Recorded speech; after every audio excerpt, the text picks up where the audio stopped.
Statements and opinions by guests of Mysterious Radio are not to be considered as endorsed by sponsors or affiliated networks. Any rebroadcast, reproduction, or other use of this podcast without the express written consent of Mysterious Radio is strictly prohibited.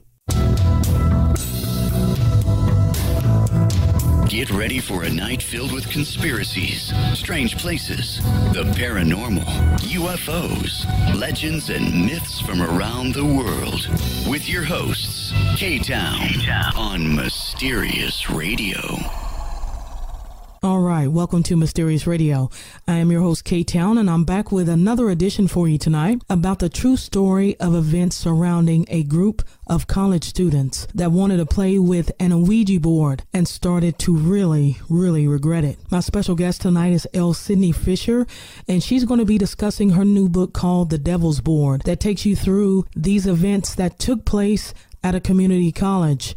The book is available on Amazon, and you can also visit Sydney's website and discover her other books about the paranormal at lsydneyfisher.com. And Sydney is spelled SYDNEY, Fisher.com, lsydneyfisher.com. So I have her coming up for you in just a moment. If you haven't yet, please like our Facebook page, follow me on Twitter, Instagram, and our Pinterest page. Then I want you to go to our website to check out our new fan store. We have some awesome new t-shirt designs and decals that you can purchase there, and it doesn't matter what country you're in. And as you know, members of our Patreon community do get these items free for supporting us, to include t-shirts, all kinds of different decals, books, and now we've added specialty items such as the same things that we use to decorate the dungeon: Area 51 signs, zombie and Bigfoot signs and posters, alien hologram machines, and much more. This stuff is not cheap, and those signs are metal signs. Really nice stuff to have.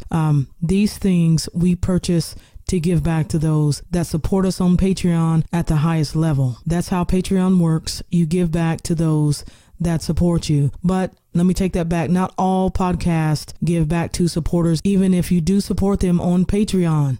All podcasts are not the same. I give my Patreon supporters more, way more. We do reward them, and I'm there for them anytime they need me. Personally there for them. Even if I have to jump on the phone to help with something, I will, and they know it. These things will always set Mysterious Radio apart from all other podcasts. So I do invite you to become a part of our Patreon community to get access to weekly editions right from your favorite podcast app. Go to patreon.com/mysteriousradio or our website, mysteriousradio.com.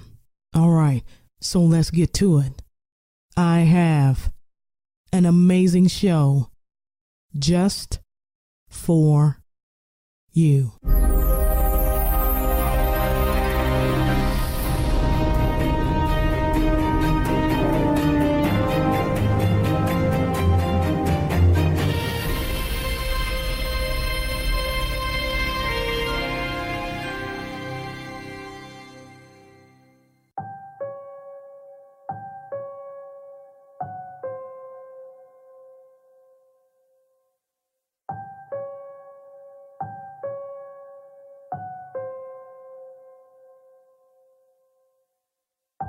Is the Ouija board dangerous? Many researchers advise against using it. The board itself may not be dangerous, but the form of communication that you are attempting often is. That's because most often these spirits that are contacted through the Ouija are those whom reside on the lower astral plane. Tonight, we discuss a truly frightening set of events that followed college students that became obsessed with using the board to communicate with something, but having no idea what that something truly was. Welcome, L. Sydney Fisher. All right, my special guest tonight is L. Sydney Fisher. We're going to be discussing her book called The Devil's Board. This book was inspired by a terrifying true story about what could happen if you dare to play with an Ouija board. Sydney, I want to thank you very much for joining me tonight on Mysterious Radio.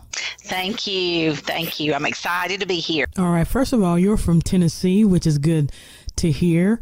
And I want to know how you got started writing all these stories about the paranormal. Well, I will tell you that I was born in Memphis, Tennessee, so I consider myself a Tennessee girl. But, born and bred in the South. I've lived in Mississippi for many years. Lots of writers come out of Mississippi. I always say it's because it's so rural and there's not just a whole lot to do. So you kind of sit around and it feeds your creative pursuits. You have plenty of time to dream. And but as a young child, I've always had just this fascination with the supernatural, the unexplained. And I tell people, people are not born believing in the paranormal.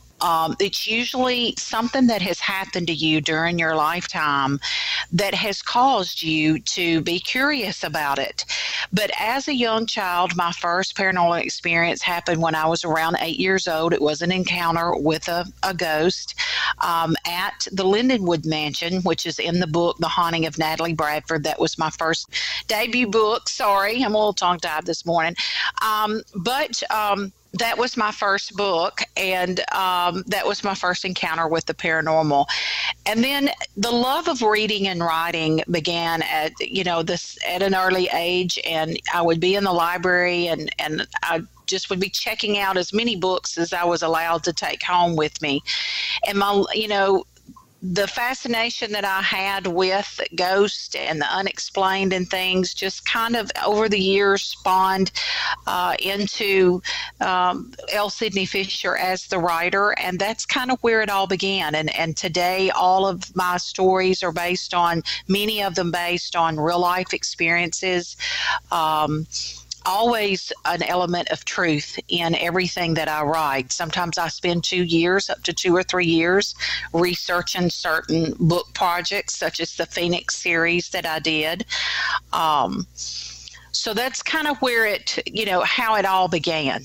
And ever since I have, like I said, been able to go to the library and check out books, for some reason, I will say that I have been interested in psychic research or psychic development and that type of thing. So I've spent a lifetime researching this type stuff. And even from about the time I was 14 or 15 years old, I started recognizing certain clairvoyant abilities in myself, but I didn't know what it was. I didn't know what to do with it, and I didn't really know why it was happening to me. And so as I, grew up and became older and that kind of thing, now as an adult, I'm fully aware of these abilities and how to use them and that type of thing. But as a teenager, I wasn't. So it's just been this lifelong adventure. And so when I came across this book by Major Edward Dames, years ago, I was just so interested, just absolutely enthralled with this particular program that the military was running. I was going, oh my gosh, this just kind of validates everything that I have been thinking. I mean, it's everything that I have been reading and studying all these years, and to find that our military was involved in a program like this, I don't know, it just kind of seemed to, it's funny, strange. It's almost as if it made me feel better about asking all of these questions for I didn't feel so alone. I felt like validated. This is real. This is really real. So it was one of those defining moments in my life. Now, Sydney, before we get into this book, I want to give you a moment to tell us about a recent visit to a bed and breakfast and what happened to you there. Okay, well, what I have been doing over this past weekend, well, I actually started this research around the first of the month in January. I am working on volume 3 of my Haunted series that comes out in the fall. That book should be released by September the 1st. And the first 2 volumes are available on Amazon right now. It's the Haunted series, volume 1 and 2. But volume 3 is a project that I'm working on, and I am investigating a Mississippi city, along with another county, some parts of another county, but haunted locations. And this particular area is extremely rich in history that, dates back 200 years. But there's over 100 antebellum homes that still exist in this particular location. So there's just a lot of opportunity there to go in. If you love history like I do, I can't wait to go and explore a place. But we stayed overnight in a haunted bed and breakfast this past weekend. It absolutely exceeded my expectations. It was the most incredible thing ever. I was relieved that there was not any. It wasn't like the Devil's Board, where I was dealing with the book that I wrote called The Devil's Board. We weren't dealing with any negative entities or spirits that just were mad about their lot in life and they were going to get even with anybody. We didn't deal with anything like that. But what we did contact and see was many, the spirits of children that were still in the home, and they communicated with us through our spirit box. We also contacted, if Lonnie Lincoln could hear me, the ghost of Lonnie Lincoln, I absolutely owe it to Lonnie Lincoln to say thank you so much for an incredible weekend, at the Lincoln home. He was very, very prevalent. There were 2 clairvoyants, myself and another lady that I took with me who has done paranormal investigations for about 30 years. They've done many investigations. She is a very gifted clairvoyant. She and I are actually able to see ghostly spirits and be able to describe them. So we work very well together, and we try not to ever, we don't give each other information beforehand. So we just kind of go into places and then we share our notes afterwards, but we go into places not wanting to know too much, because that, it's a way of validating your abilities. But Mr. Lincoln was, we loved it. He opened the cabinet doors for us while we were eating breakfast. That was so cool. Oh, wow. He smoked a cigar for us. He kept that going down in what used to be his office, and we didn't even know that it was his office. It was downstairs in this basement area that has been redone with the brick floors and the brick walls and things. It was the most quaint, wonderful place. I mean, it's like a writer's haven. And I even made the comment, I said, I'm telling you, if I could move in here, you guys would have to come look for a body later. I would never want to leave this. It's just so wonderful. And but what was used downstairs, it was the carriage house. This home was built in 1833. So it's pre-Civil War. You can just imagine. And it still has the smokehouse there on the property. The downstairs area, there was a part in it that they now use as a laundry room. It was right outside our bedroom door, and that is now, it was a kitchen. It was an old kitchen where, the servants and things would cook and that kind of thing.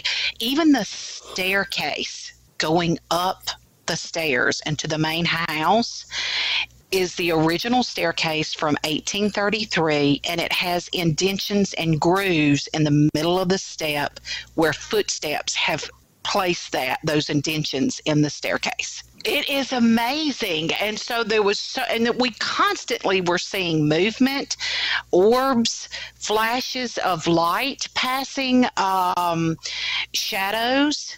I mean, it was wild. Was it difficult to book a room there? Was it relatively easy? There is no waiting list. And the interesting thing about it is this particular home, it is on the market for sale right now. Mr. Carradine that owns the home, he lives in a home that it's all been family. It's all been in the family for all these years. And he lives next door. And he operated this as a bed and breakfast up until about 2 years ago. And then he just kind of, closed it off and just stopped, for whatever reason. Maybe I know what it was. I do remember his wife had fallen ill. And so he had stopped operating it as a bed and breakfast. But he did tell me when I started doing my research, and I contacted him because this is what's crazy. Before in October, I went on a little Ghost and Legends tour where they put you on this bus and they drive you around the city, and you stop at different historic places. When the bus was driving up to this house, Lisa, the girl that was with me, that is the other clairvoyant, she and I both saw an apparition in the front window. And I said, oh my gosh, I have to come back to this house. I've got to find out the owner's name and leave them a business card and tell them I need to include them on my research for volume 3. And so when we got out and was talking to them, the kindest people ever, just wonderful people. They said, absolutely, come back. And so fast forward a few weeks, and here we were. And I got permission to stay overnight in the downstairs and actually bring 3 or 4 other people with me that could witness all of this and be a part of what I wanted to do this weekend. So, but he did indicate to me that he would rent it out to anyone that wanted to stay overnight. So certainly. I mean, that's almost unheard of that you were getting so much activity on your first night and your first time staying there at the bed and breakfast. So that's very interesting there. You know what? The thing is, I can tell you who's there. The house was originally built by the first mayor of that city of Columbus. His name was, it's terrible, I don't remember his first name, but it is called the Lincoln Home for a reason, Mayor Lincoln. His son, Lonnie Lincoln, though, is a prevalent spirit that is still in the home. The mayor is still there. That I saw him immediately when I went to conduct an interview with the family before we actually booked the weekend to stay overnight. A lot of times I will go, I may book a weekend to bring in a little team and stuff, but I go beforehand to do some preliminary research on my own when I'm working on book projects, because that's the work part of it. And then the staying overnight stuff can be just the fun stuff, because you're so involved in your paranormal investigation that you're not going to have out a notebook walking around, writing notes and things. But the mayor was there immediately. And it's so funny. In the very front parlor is where the guys, the men in town, this was a carriage house originally, and they would all get there and just kind of hang out and smoke cigars and talk shop. And I clearly could see him. I described him to a T. And I said, who is the man with the mustache wearing the black? He's got on a black jacket. His trousers are black, but he wears them high on his waist, and he's kind of a little round there in the front, got a little pooch. And it was so funny, and so they go get a picture of him. And I said, oh, my goodness, there he is. He's here.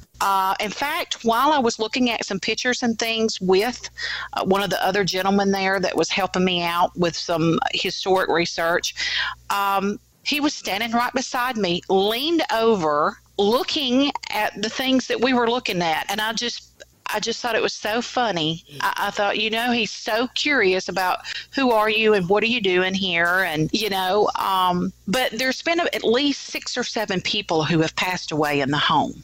And they've all been, and they died of yellow fever.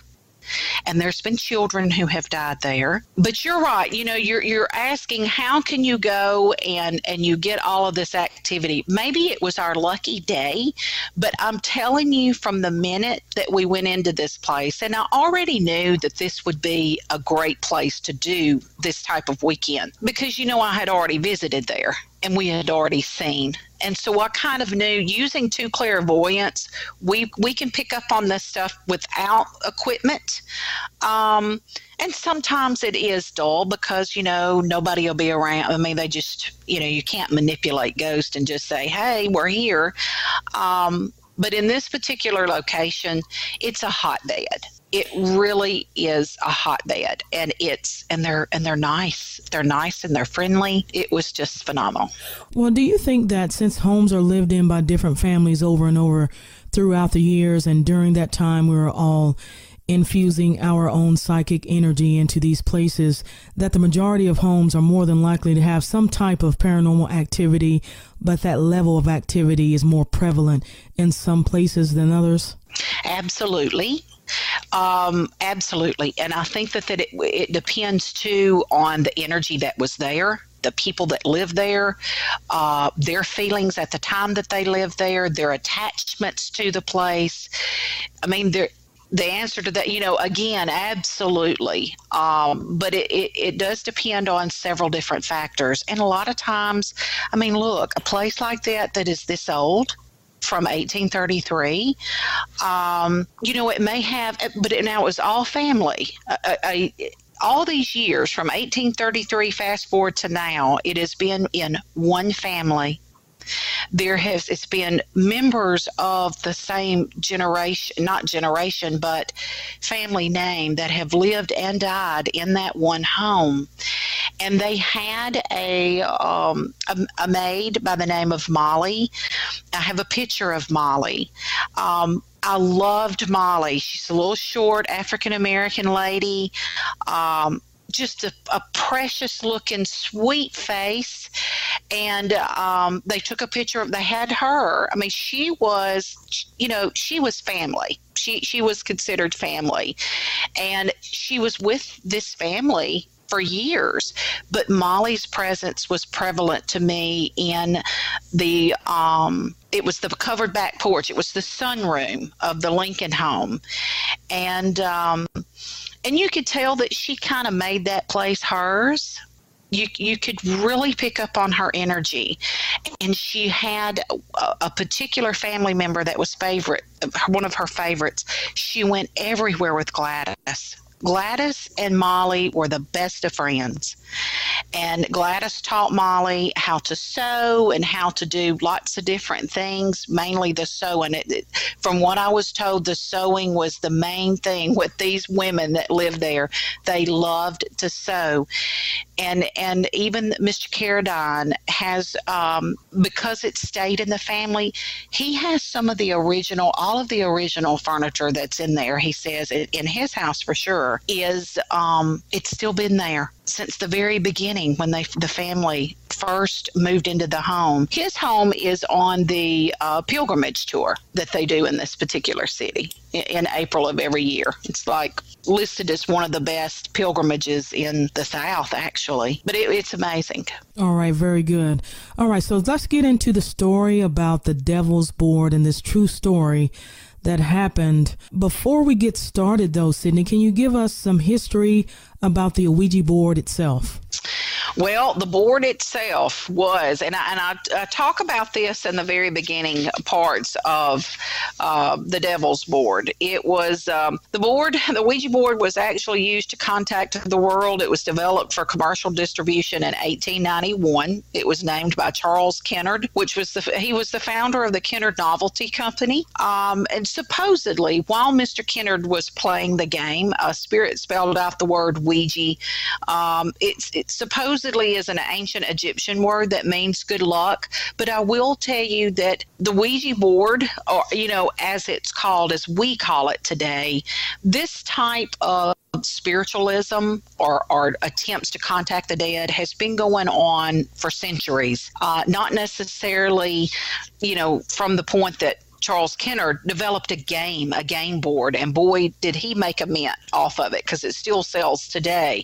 Spiritualism became very, very popular during the Victorian age, and everybody was sitting around doing seances, and so they were looking for ways to contact the dead, and the Ouija board was a perfect tool to do that. Nowadays, I don't use a Ouija board at all. I have used a Ouija board before in the past. I have had some negative experiences with the Ouija board. It's not something that I recommend to people, because you have no control over who that you're actually contacting. I mean, how do you know who those spirits are that are speaking through the board? It's just not a tool that I personally use. There are other people, though, that will tell you that is all just a bunch of hogwash, that the Ouija board can be a very valuable tool in your spirit communication as long as you know what you're doing. So, I mean, but there again, that's the whole thing. If you know what you're doing. And I got into this story. This book, The Devil's Board, is a book based on an event that happened back in 1987. In the fall of 1987, I knew some of the characters in this story. It is a fascinating story about, it is creative nonfiction. It is inspired by true events. Probably 90% of it is word for word as it really happened. The Rachel and Josie got themselves involved in a Ouija board playing club that ended up being detrimental to all of them. That community college is still standing today. When I was doing the research, I did go back, and that whole story is that is the scariest thing ever. It really, really was. That was the scariest thing ever. All right, so let me ask you this, and I think this is something that is confusing for a lot of people, but does the board itself hold any power? And that would be my personal opinion, because my personal opinion is that when you buy a board, you can go to your local retail store, a Walmart or a Target or wherever that sells Parker Brothers Ouija boards, and you buy it. And you get it, and you're thinking, so if someone says, Sydney, do you think that my board that I just bought has energy attached to it? No, I don't think so, because it is, you have bought it. It's going to become your personal board. So whatever energy, though, that you're using, you personally are using and whatever spirits that you're summoning, then there it is. They will, though, become attached to that board. And I have always been taught and told that some spirits will attach themselves to those boards. Again, I think it is based on who's using the board, who they're actually conjuring up, or what spirits are speaking through that board for that to happen. So I think that can happen. I do think it can happen where there is energy that can be attached to the board, but I don't think it comes from the box when you get it at Target. All right, I'm talking to author L. Sydney Fisher about her book, The Devil's Board. It is available on Amazon, and I will have more for you when we return right after this.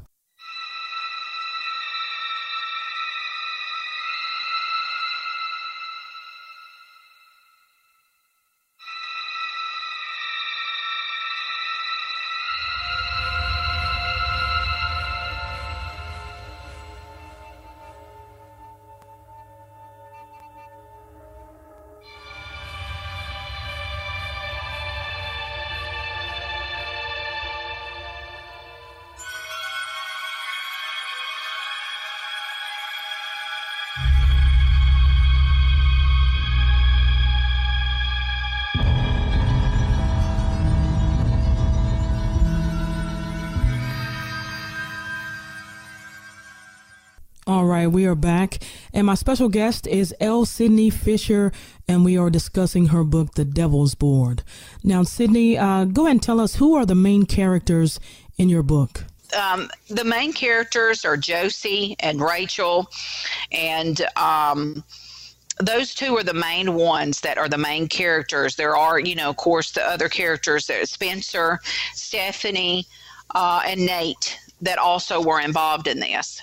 Okay, so this was an unusually large group of people. I know this wasn't all of them that you named, but do you know exactly how many there were total that participated in this group? Well, it started out with just, 3 or 4 friends that were playing around with it.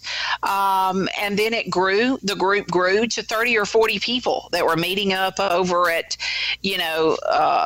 the theater department, and they would do this in the afternoons and things. And then some of them were doing it in their dorm rooms and things. So it became a big, a campus-wide thing among around 30 or 40 people, for sure. Okay, so whose idea was it to get the board? Well, it always starts as fun. It's supposed to be fun. It's supposed to be an innocent game plan thing. It's just a cool thing to do. And, Josie is the one that brought the board on campus.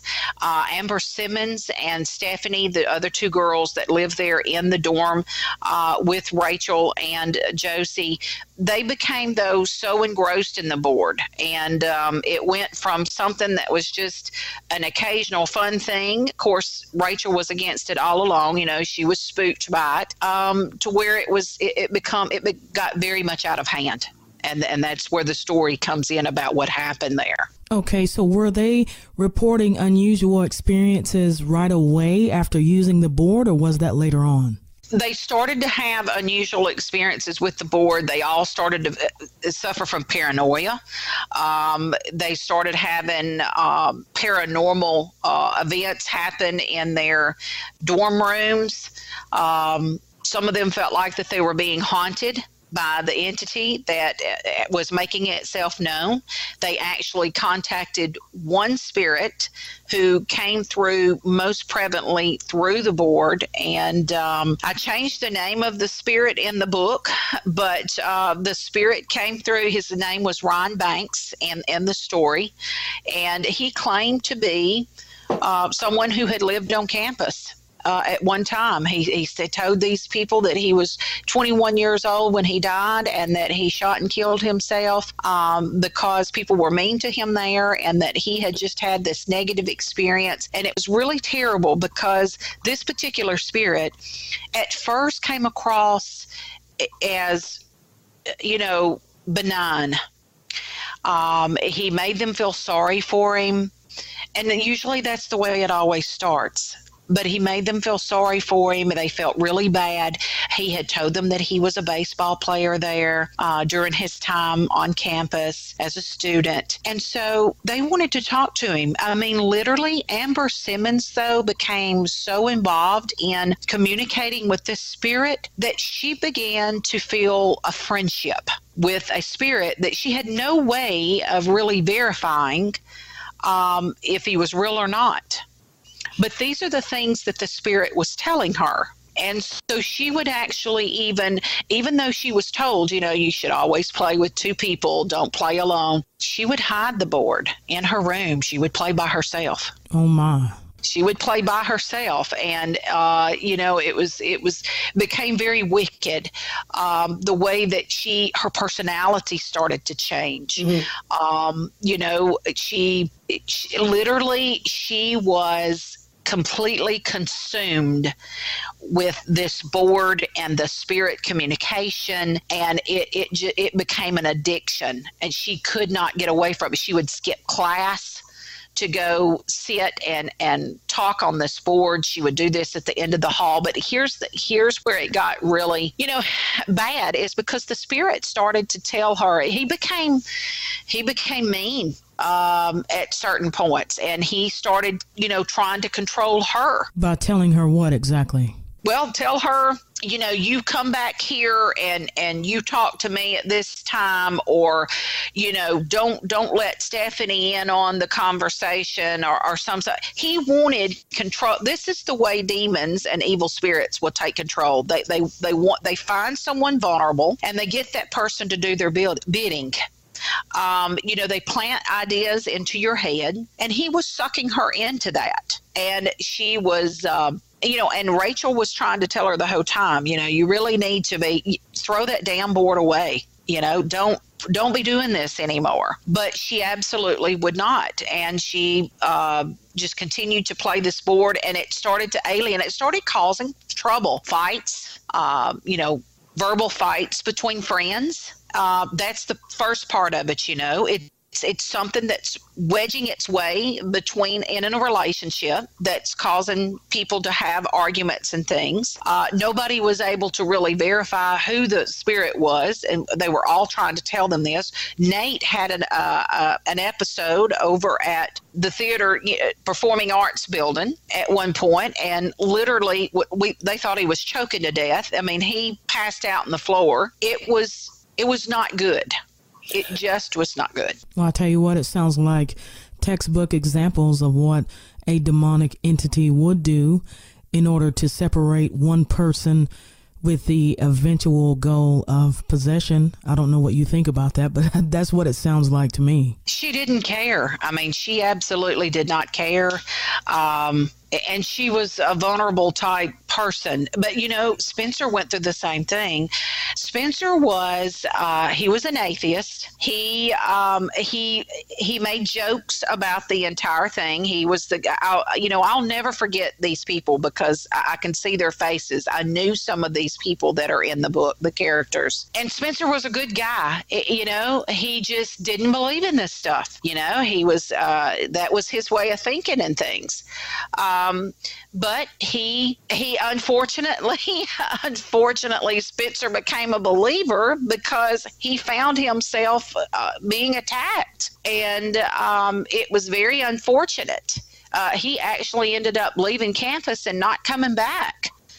Something terrible happened to him, and don't want to give away too much because of the book, but I will tell you that, like you said, these negative entities will attach to whoever they think that is, for one thing, is going to be easy. I don't see them necessarily as being, anybody that's going to work real hard to get at somebody. I mean, they will. Sometimes they'll torment you for years, but people who are naturally or vulnerable or whatever, that's who they target, it seems to be. And he ended up being a target. Nate was the opposite of Spencer, and they were all friends. Nate came from, a family that was a very devout Christian, or had religious upbringing. He had that type of background. He wasn't necessarily, they were all targeted. And you'll see this. You will see what happened even to Rachel and Josie. And one reason that Rachel was so adamant about removing the board from the dorm, I mean, she didn't even want it in she made Josie take it out of the room, but it ended up in Amber's room. And Amber then took over and played it all the time.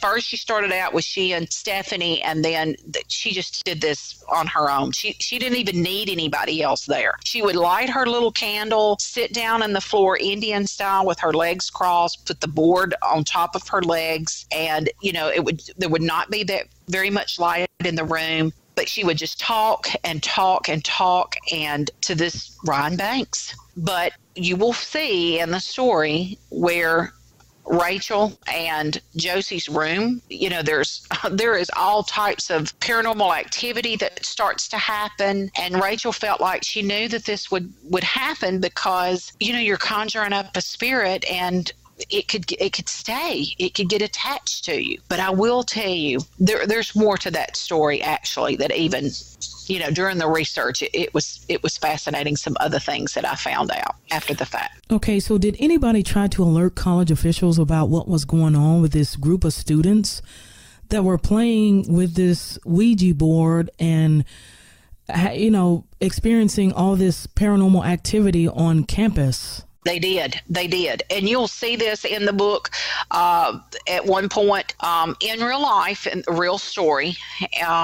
The officer Bobby is his name in the story. Names have been changed to protect the privacy of those involved. But he had warned these kids, I call them kids, these students. He had warned these students several times, you guys quit playing with that stuff. It's nothing but trouble. And they were going over to the performing arts, and you'll see something that happened. You'll read about something that happened in the book where they all met over there. 30 or 40 of them met there. And they were summoning these spirits. Rachel was involved. People were getting sick, literally. And somebody had told, the local security, the local campus security, this one particular individual officer had told them, you all need to go and spread out. No more meeting together here at, performing arts. No more, none of this, quit doing that.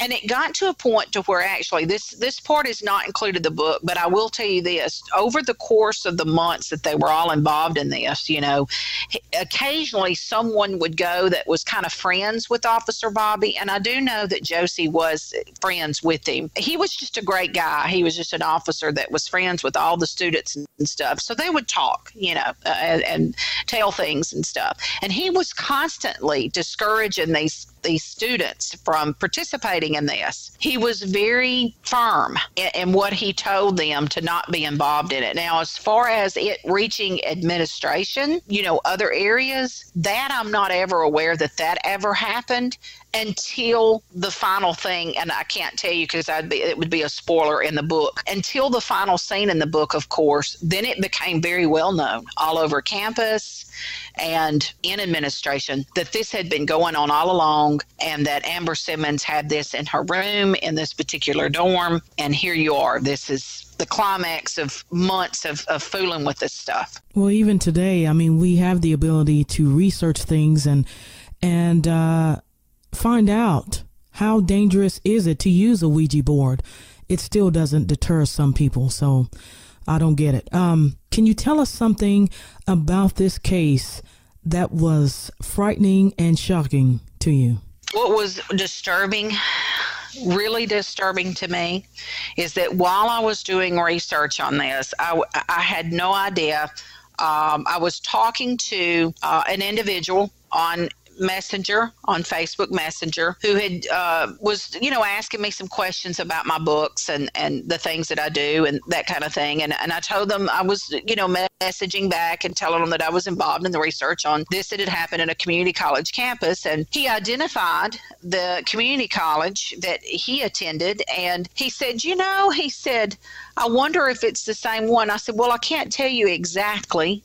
But what happened to you, so I was kind of leading him to tell me to talk. And so he began to talk and tell me about some strange experiences that he was having while he was a student on this particular community college campus where the Devil's Board happened. And I let him talk, and he was messaging, and it was just absolutely insane because I could not believe what I was reading. He was saying that during the time that he was in this particular dorm, he was experiencing strange phenomena, paranormal activity, horrible thoughts, horrible depression. So bad, he said his personality went through some sort of change. And he said that it was so bad during the time that he was there that he actually visited the local Catholic church, the nun there, and she is a real person, the lady that was in the story. I did change her name as well, but she's been visited many times from kids or students from that campus. But he told me that he visited the nun over at the church and had her pray with him because of some things that were happening to him while he was a student there.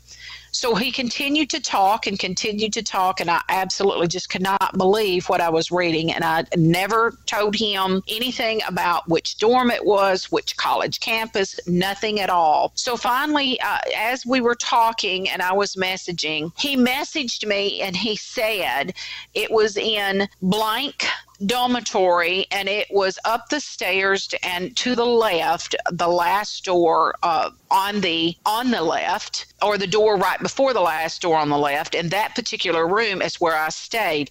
Well, I absolutely just had to stop what I was doing. I just absolutely could not believe what I was reading, because there was no way for him to have known that. Not only did he not know what research I was involved in, and the book was not published yet, but he was at that particular college 4 or 5 years after that incident even happened. So he was living long story short, he was living in the same room that Amber Simmons was using the Ouija board in 1987. Oh, my goodness. This sounds like something was let loose in that room. It is. That is exactly. And then I contacted another lady.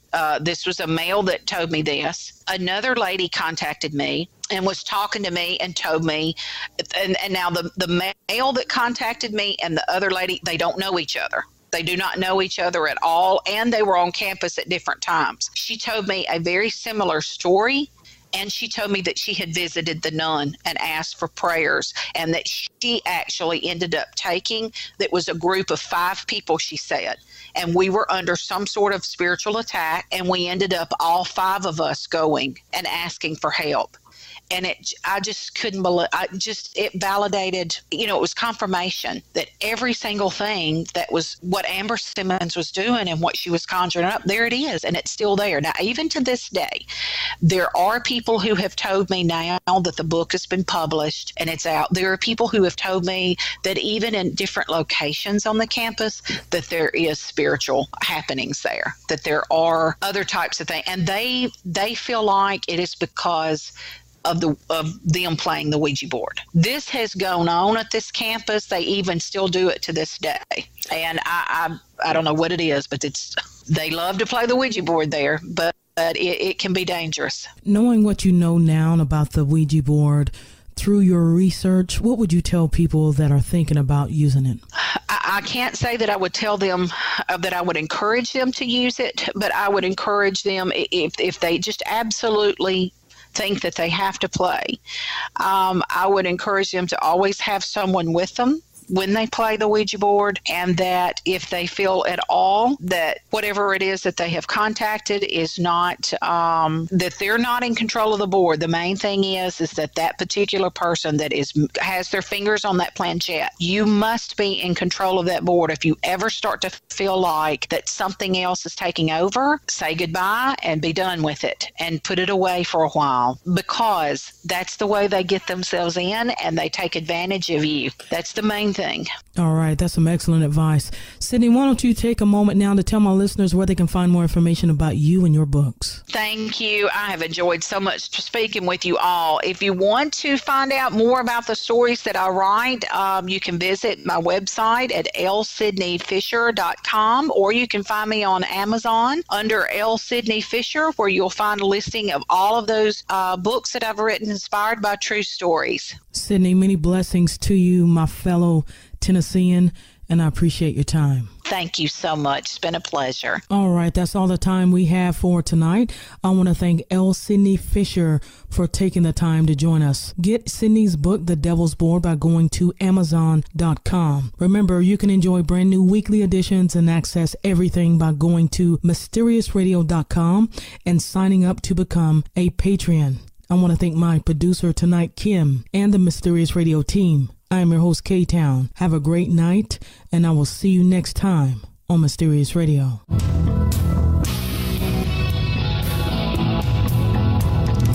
Like the show?